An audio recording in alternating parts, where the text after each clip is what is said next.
Hello friends, welcome to my YouTube channel. और किस आज हम बात करेंगे वीवो V9 के बारे में। और किस आज का हमारा टॉपिक है slow motion camera features, tips and tricks. तो किस प्रकार से अपने इसमें स्लो मोशन कैमरा फीचर्स को यूज़ कर पाएंगे, तो वीडियो को आखिरी तक देखिए एंड समझिए।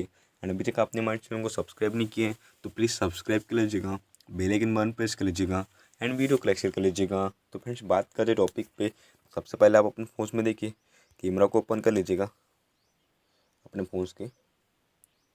यहाँ पे देखिए आपको इस प्रकार का इंटरफेस देखने को मिलता है। देखिए कैमरा में, तो यहाँ पे आपको देखिए 3 डॉट वाला ऑप्शन मिलता है। देखिए वीडियो के जस्ट साइड में, तो आप उस पर क्लिक कर दीजिएगा। तो यहाँ पे आपको 4 ऑप्शन मिलते हैं, pano, expert, time lapse and slow motion camera.